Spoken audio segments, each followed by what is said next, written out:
আসসালামু আলাইকুম ওয়া রাহমাতুল্লাহি ওয়া বারাকাতুহু। প্রিয় ভিউয়ার্স, আশা করি সবাই ভালো আছেন।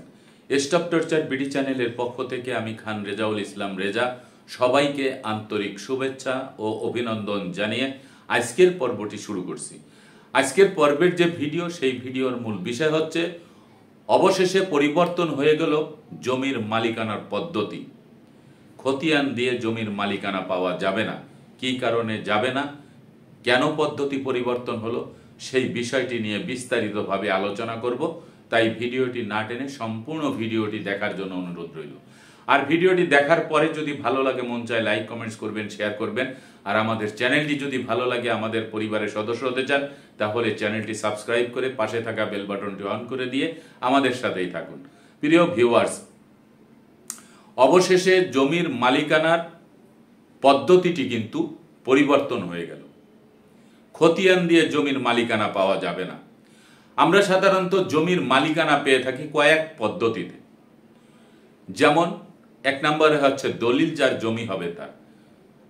এই যে দলিল যার জমি হবে তার, সেটি প্রচলিত আইনেও ছিল। নতুন যে ভূমি অপরাধ প্রতিরোধ প্রতিকার আইন 2023, এটিতেও কিন্তু বলা হয়েছে। আর একটি বিষয় হচ্ছে খতিয়ান মূলে জমির মালিকানা পেয়ে থাকি। সিএস খতিয়ান থেকে শুরু করে হাল নাগাদ যে খতিয়ানটি হয়ে থাকে, বংশ পরম্পরায় ধারাবাহিকভাবে যদি জমির মালিকের নামে যদি মালিকানার চেইন যদি ঠিক থাকে, তাহলে আমরা খতিয়ান মূলেও জমির মালিকানা পেয়ে থাকি। আর একটি বিষয় হচ্ছে জমি যদি সরকারের কাছ থেকে বন্দোবস্ত নেওয়া হয়, তাহলেও কিন্তু আমরা সেইভাবে সরকারি যদি লিজ, একশনা লিজ, স্বল্পমেয়াদী লিজ, দীর্ঘমেয়াদী লিজ, তারপরে চিরস্থায়ী বন্দোবস্ত, এভাবেও কিন্তু আমরা সম্পত্তির মালিকানা পেয়ে থাকি। তাহলে মালিকানার যে পদ্ধতি, এই পদ্ধতিটি কিভাবে চেঞ্জ হয়ে গেল? আমরা জানি যে আমাদের দেশে যে নতুন আইনটি যে সংযোজন করা হয়েছে, ভূমি অপরাধ প্রতিরোধ এবং প্রতিকার আইন 2023, এই ভূমি অপরাধ প্রতিরোধ প্রতিকার আইন 2023 আইনটি 2023 সালের 18 সেপ্টেম্বর মহামান্য রাষ্ট্রপতি স্বাক্ষর করার পরে এটি গেজেট আকারে প্রকাশ করা হয়। এই প্রকাশ করার পরে যখন কার্যকারী ব্যবস্থা গ্রহণ করা হয়, তখনই কিন্তু এই জমির মালিকানার পরিবর্তন কিন্তু চলে আসছে। কিভাবে চলে আসছে? এর আগে আমরা যখন দেখেছি যে এই আইনটি পাশ হওয়ার আগে আমাদের পেশি শক্তির বলে অথবা যে কোনো ভাবেই হোক না কেন, একজন জমির প্রকৃত মালিককে সেখান থেকে উচ্ছেদ করে জবরদখল করে তারপরে সেই সম্পত্তি ভোগ দখলে অনেকেই রয়েছেন।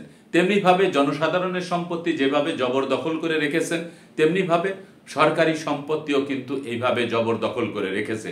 তো এই যে জবরদখলকারীরা, এই জবরদখলকারীদের একটি মাত্র উদ্দেশ্য ছিল, সেটি হচ্ছে তামাদি আইনের 28 ধারা। যদি কোনো ব্যক্তি এই 28 ধারা মোতাবেক 12 বছর পর্যন্ত জমি দখলে রাখতে পারে, তাহলেই তিনি এই সম্পত্তির মালিক হয়ে যাবেন এবং সেই সম্পত্তিতে তার মালিকানা জন্মাবে। এবং জমির মালিক তিনি যদি বিজ্ঞ আদালতে মকদ্দমা না দেন, তাহলে তিনি সেই সম্পত্তির মালিকানা থেকে তিনি মালিকানা হারাবেন। এখন হচ্ছে যে জবর দখল করার পরে এই যে মাস্তানি করে পেশি শক্তির বলে, পলিটিক্যাল বলে, বিভিন্নভাবে হুমকি দিয়ে এই যে জমির যে প্রকৃত মালিক, তাকে কিন্তু বিজ্ঞ আদালতে মকদ্দমা দিতে দেয় নাই, থানাতে যেতে দেয় নাই, এলাকায় কোনো বিচার সালিশ বসাতে দেয় নাই। কারণ তার জীবন নাশের হুমকি দেওয়া হতো যে যদি কোনো মামলা মকদ্দমা কোনো কিছু করা হয়, তাহলে তার জীবন নাশের হুমকি। তার ছেলে মেয়ে, পরিবার পরিজন যারা আছে, তারা এই হুমকির মুখে পড়ে থাকতো। এই যে হুমকির মুখে পড়ে থাকার কারণে অনেক ভাই বন্ধুরা যারা সুবিধা বঞ্চিত মানুষ, যারা তাদের সকল কাগজপত্র থাকা সত্ত্বেও তারা সেই জমি ভোগ দখলে যেতে পারে নাই, এমনকি তার যে আইনি ব্যবস্থা নেবেন, সে আইনি ব্যবস্থাও কিন্তু তারা নিতে পারেন নাই, বিজ্ঞ আদালতে যেতে পারেন নাই। যদিও এখানে বলা হয়েছে যে তার বৈধ জমি থেকে যদি কাউকে দখলচ্যুত করা হয়, তাহলে 2 মাসের ভিতরে আইনি ব্যবস্থা নিতে হবে 145 ধারায়। আর যদি না নেয়, তাহলে তার জন্য সর্বোচ্চ তামাদিকাল হচ্ছে 12 বছর। তো এই 12 বছর পর্যন্ত তাকে হুমকি দামকি দিয়ে রাখা হয়েছে, কিন্তু তাকে মামলা মকদ্দমা করতে দেয় নাই। তো এই যে বিষয়টি, এই বিষয়টা কিন্তু সম্পূর্ণ চেঞ্জ হয়ে গেছে। পদ্ধতিটা কিন্তু সম্পূর্ণ উল্টে গেছে। কিভাবে উল্টে গেছে? যে ভূমি অপরাধ প্রতিরোধ প্রতিকার আইন 2023 এখানে বলা হয়েছে যে আপনি 40 বছর পর্যন্ত যদি ওই জমিতে যদি জবরদখলকার হিসেবে যদি থাকেন, আর সেখানে যদি আপনার কোনো প্রকার কাগজপত্র যদি না থাকে, তাহলে এই সম্পত্তি আপনাকে ছেড়ে দিতে হবে। আপনার ওই তামাদি আইনের 28 ধারা দিয়ে আপনি দেখায় আপনি সম্পত্তির মালিকানা পাবেন না। এখন কথা হচ্ছে যে তামাদি আইনের 28 ধারা তো বাতিল হয় নাই, তাহলে তামাদি আইনের 28 ধারা মূলে তিনি মালিক। হ্যাঁ, তার যে জবরদখলকারী হিসেবে তিনি যে 20 বছর 25 বছর সেই সম্পত্তিতে ছিল, সেই সম্পত্তি কোনো মামলা মকদ্দমা কিছু না হলেও যিনি জবরদখলকার হিসেবে আছেন তার কাছে কিন্তু কোনো কাগজপত্র নেই। ভূমি অপরাধ প্রতিরোধ প্রতিকার আইন 2023-এ বলা হয়েছে জমি দলিল যার ভূমি হবে তার, এবং থাকতে হবে দলিল দলিলাদি। বিজ্ঞ আদালতে মামলা যদি আপনি না করে থাকেন তাহলে সেই সম্পত্তিতে আপনার মালিকানা জন্মাইলেও আপনি কিন্তু সেই সম্পত্তির মালিক না। আপনাকে একটি মাত্র কাগজ থাকলেও সেটি ভূমি অফিসের হোক, আদালতের কাছে হোক বা সরকারের সংশ্লিষ্ট বিভাগ থেকে যে কোনোভাবে অনুমতিপত্র আপনাকে কিন্তু রাখতে হবে। সেটি হতে পারে সরকারি সম্পত্তি আপনি ভোগ দখলে রেখেছেন, ডিসি সাহেবের কাছ থেকে আপনি লিজ নিয়েছেন, অথবা আপনি সম্পত্তি ভোগ দখলে আছেন, আপনার নামে রেকর্ড খতিয়ান হয়েছে, আপনি নামজারি করে ভোগ দখলে আছেন, অথবা আপনি বিজ্ঞ আদালতে মকদ্দমা করেছেন, 12 বছরের অধিককাল পর্যন্ত এই সম্পত্তিতে আপনি বসবাস করে আসছেন, এর আদালতের একটি ডিগ্রি আপনার নামে আছে। এই সকল ব্যক্তি ব্যতীত যারা ভোগ দখলে আছেন তাদের জন্য এটি কিন্তু সম্পূর্ণ পরিবর্তন হয়ে গেছে। আর এই সম্পত্তি আপনি ধরে রাখতে পারবেন না, এই সম্পত্তিতে তামাদি আইনের 28 ধারার দোহাই দিয়েও আপনি থাকতে পারবেন না, আপনাকে সম্পত্তি ছেড়ে দিতে হবে। তাহলে কি হলো, পুরো মালিকানার যে চেইন, মালিকানার যে পদ্ধতি বা সিস্টেম, এটা কিন্তু পরিবর্তন হয়ে গেছে। এখন তামাদি আইনের 28 ধারা কিন্তু আর দেখা হচ্ছে না। দ্বিতীয় নম্বরে হচ্ছে আপনি পুরাতন কাগজপত্র খুঁজে দেখলেন যে এখন থেকে 40 বছর আগের একটি বৈধ দলিল আপনারা পেয়েছেন। এই বৈধ দলিলের বুনিয়াদে কোনো সম্পত্তির মালিকানা আপনাদের, এই সম্পত্তি আপনারা কাউকে হস্তান্তর করেন নাই। 40 বছরের মধ্যে দেখা গেছে একটা বা দুইটা রেকর্ড খতিয়ান কারো না কারো নামে হয়েছে। এই যে 40 বছর বা 20 বছর বা 30 বছর আগে যেই দলিলটি আপনারা পেয়েছেন, সেই দলিলটি যদি আপনারা সাব রেজিস্ট্রার অফিসে যদি তল্লাশি দেন এবং বালাম বইতে বা আপনাদের সব কিছু যদি ঠিক থাকে, তাহলে ওই দলিলই বলে দেবে যে জমি আপনার।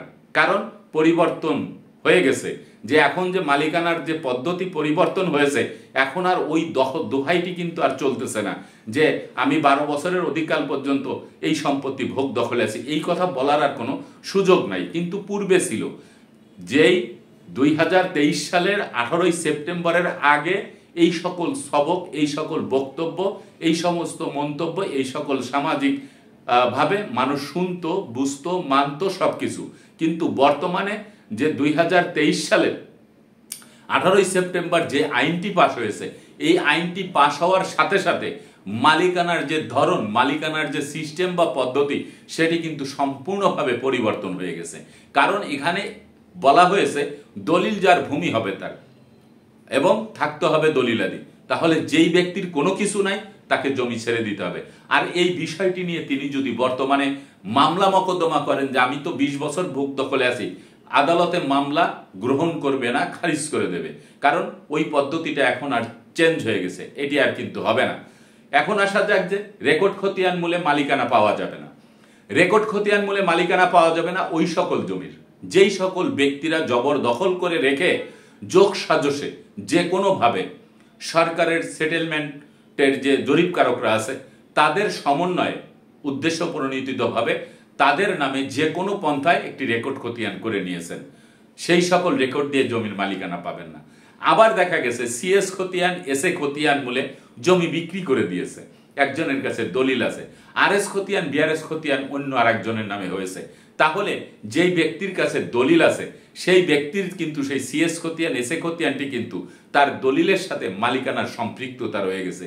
সেই জন্য ওই সিএস খতিয়ান দিয়েও যদি আপনি এখন এসে বলেন যে আমাকে মালিকানা দিতে হবে, তাহলে আপনার সিএস খতিয়ান থেকে এসএ খতিয়ান, আরএস খতিয়ান, বিআরএস খতিয়ান অর্থাৎ হালনাগাদ পর্যন্ত যে খতিয়ানটি হয়েছে এর সাথে আপনার যে 4টি খতিয়ান, এই 4টি খতিয়ানের সাথে ধারাবাহিক যে মালিকানার যে সম্পৃক্ততা, ধারাবাহিক যে যোগসূত্র, এই যোগসূত্র, মালিকানার যোগসূত্রটা কিন্তু থাকতে হবে। এই সিএস খতিয়ান থেকে হালনাগাদ পর্যন্ত জমি হস্তান্তরিত হয় নাই এরকম কোনো প্রমাণ নেই, তাহলে কিন্তু খতিয়ান দিয়ে কিন্তু আপনি মালিকানা দাবি করতে পারবেন। কিন্তু যদি দেখা যায় যে সম্পত্তি হস্তান্তর হয়েছে, দলিল যার, সেই দলিলের সাথে সিএস খতিয়ান এস এ খতিয়ানের সাথে যোগসূত্র রয়েছে, তাহলে আপনি কিন্তু এই আর এস খতিয়ান, আপনার এস এ খতিয়ান, সিএস খতিয়ান, বিএস খতিয়ান, এই খতিয়ান দিয়ে আপনি মালিকানা পাবেন না। কারণ আপনার পূর্বপুরুষরাই এই সম্পত্তি তারা হস্তান্তর করে দিয়ে গেছে, যা আপনারা জানেন না। বর্তমানে আপনারা কাগজপত্র খুঁজে দেখা গেছে যে আপনারা সিএস খতিয়ান থেকে শুরু করে আপনারা বিআরএস খতিয়ান পর্যন্ত পর্যায়ক্রমে আপনাদের নামে আছে। এরকম যদি হয়ে থাকে, এরকম হওয়ার পিছনে কারণ হলো এইটা। আমি ছোট্ট একটু উদাহরণ দিয়ে ভিডিওটি শেষ করব। সিএস খতিয়ান এস এ খতিয়ান আপনার দাদার নামে, দাদা সিএস খতিয়ান এস এ খতিয়ানের বুনিয়াদে সম্পত্তি বিক্রি করে দিয়েছেন। যিনি সম্পত্তি ক্রয় করেছেন তিনি তার নামে পরবর্তী রেকর্ড করাতে পারে নাই যে কোনো পন্থায়। সেই রেকর্ডটি আবার যার কাছ থেকে সম্পত্তি ক্রয় করেছিল আপনার দাদা, তার কাছেই কিন্তু রেকর্ড হয়ে গেছে।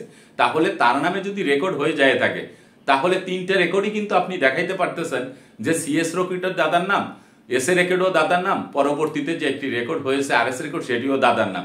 তার মানে আপনি জমির মালিক না। মাঝখানে যে আপনার দাদা একটি সম্পত্তি যে বিক্রি করে দিয়েছেন, সেই সম্পত্তি কিন্তু ওই দলিলে যতটুক সম্পত্তি আছে অতটুক সম্পত্তি কিন্তু আপনারা পাবেন না। দলিলের বাহিরে যদি আর অতিরিক্ত কোনো সম্পত্তি থেকে থাকে, তাহলে সেই সম্পত্তি নিয়ে আপনারা কিন্তু বিজ্ঞ আদালতে মকদ্দমা করতে পারেন এবং দলিলের সম্পত্তিটুক বাদ দিয়ে আপনি ওই খতিয়ানে যে সম্পত্তিটুকু আপনারা অবশিষ্ট পাবেন সেইটুকু হয়তো পেতে পারেন, তাও আদালতের ডিগ্রি বা রায়ের ভিত্তিতে। আপনারা জোর জবরদস্তি করে সম্পত্তি পাবেন না। তাহলে মালিকানার যে ধরনটি যে বা পদ্ধতি যে পরিবর্তন হয়ে গেছে, এই বিষয়টা আশা করি আপনারা বুঝতে পেরেছেন। এখন আর 12 বছর, 14 বছর, 20 বছর দখলে থেকে আপনি যে পূর্বের যেই পদ্ধতি, সেই পদ্ধতি অবলম্বন করার আর কোনো সুযোগ নেই। ভূমি অপরাধ প্রতিরোধ প্রতিকার আইনে স্পষ্ট করে বলা আছে, জমির দখলে থাকতে গেলে আপনাকে অবশ্যই আপনাকে কাগজ থাকতে হবে, নথিপত্র থাকতে হবে। সেটি আদালতের রায় হলেও আপনার থাকতে হবে, ভূমি অফিসের কোনো কাগজ সেটা হলেও থাকতে হবে, অথবা আপনার দলিল থাকতে হবে। কোনো কাগজপত্র ছাড়া আপনি সেই জমি দখলে রাখতে পারবেন না। পূর্বে রাখতে পারতেন, এখন রাখতে পারতেন না। এই যে মালিকানার যে পদ্ধতির যে পরিবর্তন, সেই বিষয়টি নিয়ে কিন্তু আজকের ভিডিওটি আপনাদের সামনে উপস্থাপনা। প্রিয় ভিউয়ার্স, আশা করি আপনারা বুঝতে পেরেছেন। আজকের মতো ভিডিওটি এখানে শেষ করব। আগামীতে দেখা হবে অন্য কোনো ভিডিও নিয়ে। সে পর্যন্ত সবাই ভালো থাকবেন, সুস্থ থাকবেন, আর আমার জন্য দোয়া করবেন। আল্লাহ হাফেজ।